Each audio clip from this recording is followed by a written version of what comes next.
In today's video, we're going to be talking about how to build deeper relationships through communication. We'll be exploring powerful insights from Rachel Greenwald, an executive fellow at Harvard Business School and professional matchmaker. Whether you're looking to improve your professional or personal relationships, these communication principles will help you connect more effectively. Lesson number 1, transforming small talk. Our first lesson focuses on a complete reimagining of small talk in general. Many of us dread small talk because we approach it wrong. The key principle is this: stop being a data collector. What do I mean by data collection? It's those standard, boring questions we all default to. Where are you from? What do you do? How many siblings do you have? These questions aren't just boring to answer, they're boring to ask. Instead, focus on being intriguing. Remember this crucial insight. Intrigue lies in the space between the expected and the unexpected. Let me give you a practical example. Instead of answering "What do you do?" with a simple job title, turn it into an engaging game. I remember this one person,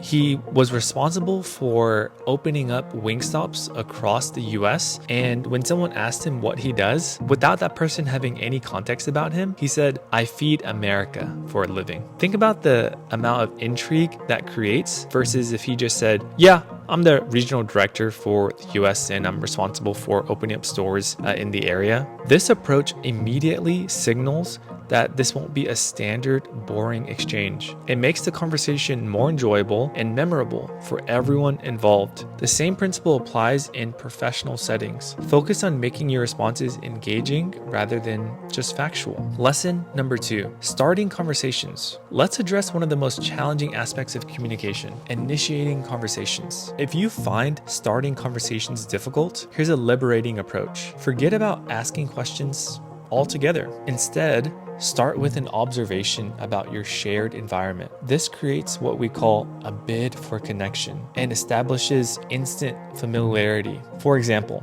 at a networking event, you might comment on something in the room. That brownie on the buffet table should come with a warning label: 75 minutes on the Peloton bike required. The observation doesn't need to be funny. It just needs to acknowledge your shared experience. This creates a natural opening for further conversation and removes the pressure of finding the perfect question. Lesson number 3, the art of ending conversations. Just as important as starting conversations is knowing how to end them gracefully.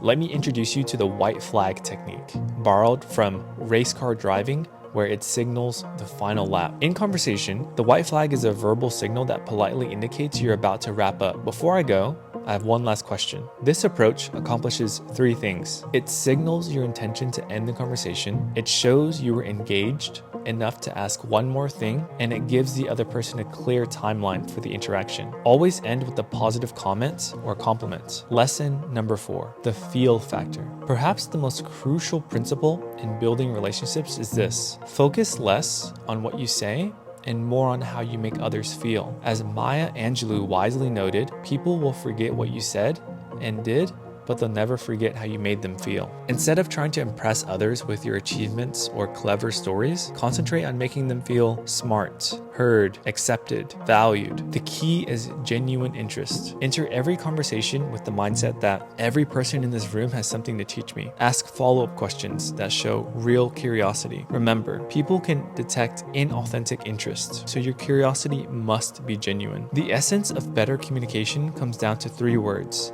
listen, listen, and listen. While we often focus on what to say, the most successful communicators are actually the best listeners. Practice active listening without planning your response. Ask thoughtful follow-up questions and encourage others to elaborate. These skills take practice, but they will transform your personal and professional relationships.